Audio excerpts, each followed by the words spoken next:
Bon, Fatou, t'avais quoi de si urgent à me dire? J'espère que c'est pas encore une histoire d'imam YouTube. J'ai appris par maman que t'as enlevé le voile. Effectivement. Et alors?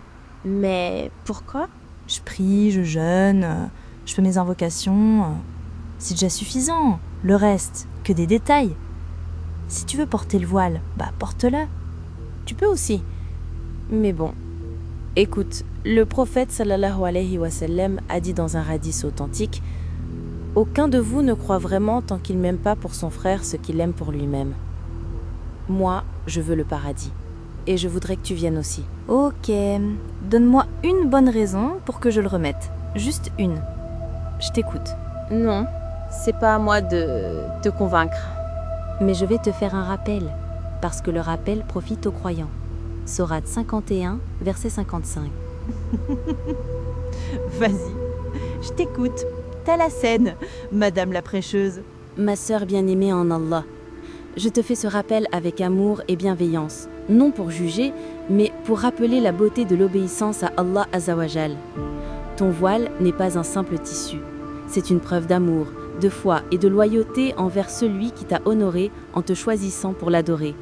C'est un acte de foi avant tout, un engagement spirituel puissant. Et quiconque honore les choses sacrées d'Allah, cela lui vient du cœur. Sourate Al-Hajj, verset 32. Le voile, une obligation divine, pas culturelle.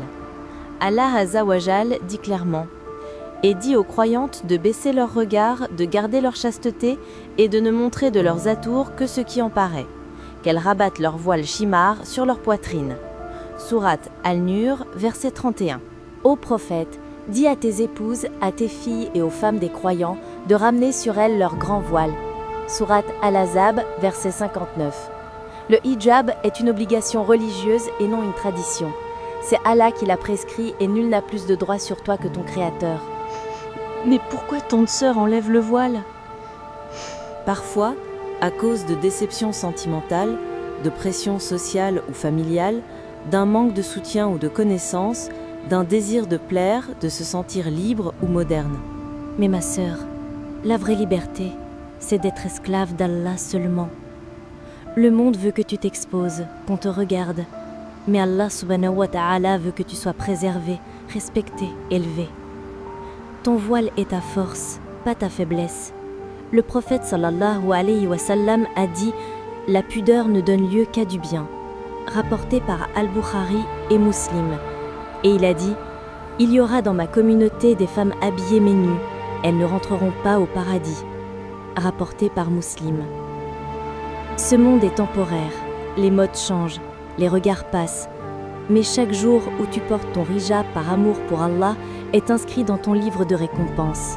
Ma sœur, reviens à ton Seigneur avec confiance. Tu as enlevé ton voile, ce n'est jamais trop tard. Le repentir est ouvert. Ce monde ne vaut rien comparé à ce qu'Allah t'a promis.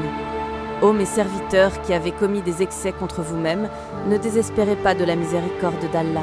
Sourate Az-Zumar, verset 53. Les 8 conditions du voile islamique. Hijab shari. 1. Couvrir tout le corps sauf ce qu'Allah a permis, visage aimant selon l'opinion savante choisie. Sourate An-Nur 24-31. 2.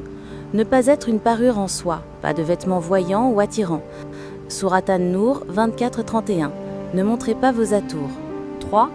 Être ample et non moulant. Le prophète sallallahu alayhi wa sallam a dit « Il y aura des femmes habillées mais nues ». Muslim. 4. Être opaque, pas transparent. Même si la forme est large, si cette transparence n'est pas valable. 5.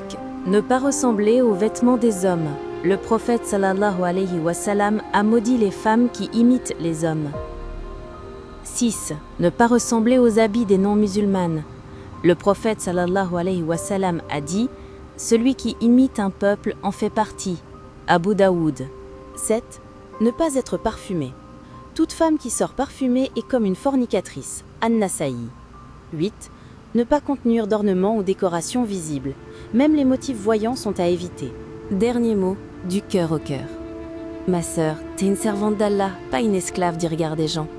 Chaque fois que tu te couvres, tu fais un pas vers le paradis. Tu montres à Allah, Ya Rab, je te choisis, même quand c'est dur. Merci ma sœur. Qu'Allah le majestueux raffermisse nos cœurs, qu'il nous élève qu'il nous guide vers ce qu'il aime, et qu'il fasse de nos voiles notre lumière dans la tombe et un honneur au jour du jugement.